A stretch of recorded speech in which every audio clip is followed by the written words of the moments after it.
Top directors అందరినీ కలిసారట. Junior NTR ఎందుకో తెలిస్తే షాక్ అయితారు. జూనియర్ ఎన్టీఆర్ అందరి దర్శకుల్ని పిలిచి మంచి పార్టీ ఇచ్చినట్టుగా తెలుస్తోంది. ఎన్టీఆర్ ఇప్పుడు 'దేవరా' సినిమా కోసం ఎంతో అద్భుతంగా ఎదురు చూస్తున్నారు. ఎందుకంటే సోలో హిట్ కొట్టి తారక్ చాలా ఏళ్లైంది. అందుకే తన దర్శకులందరికీ పిలిచి ఒక మంచి పార్టీ ఇచ్చి భారీగా అందరితో కబుర్లు చెప్పినట్టుగా తెలుస్తోంది. 'దేవరా' గ్లిమ్స్‌కి మంచి రెస్పాన్స్ వచ్చిన నేపథ్యంలో అందరినీ కలిసి ఇలా శుభాకాంక్షలు అందించినట్టుగా అయితే సమాచారం. ప్రస్తుతం సోషల్ మీడియాలో సైతం ఈ విషయం ఎంతో వైరల్ అవుతోంది.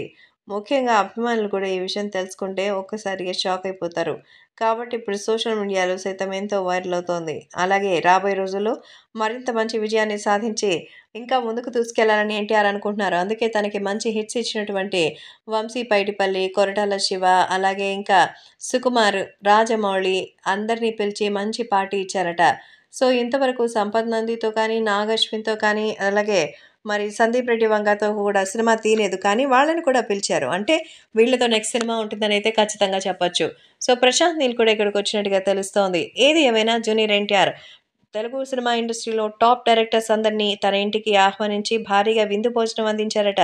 దీన్ని బట్టి తన నెక్స్ట్ లైనప్ ఏంటనేది ఎంతో ఆసక్తికరంగా ఎదురుచూస్తున్నారు. 1, 2 కాదు చాలానే ఉన్నారట. ముఖ్యంగా ఎన్టీఆర్ నెక్స్ట్ ఎంతో అద్భుతంగా మరి 'ప్రశాంత్ నీల్‌తో' సినిమా చేస్తున్న సంగతి తెలిసిందే. కొరటాల శివ సినిమా 'దేవర' ఫస్ట్ పార్ట్ ఈ నెల అంటే ఏప్రిల్ 5వ తేదీన రిలీజ్ కాబోతున్నటువంటి సంగతి తెలిసిందే.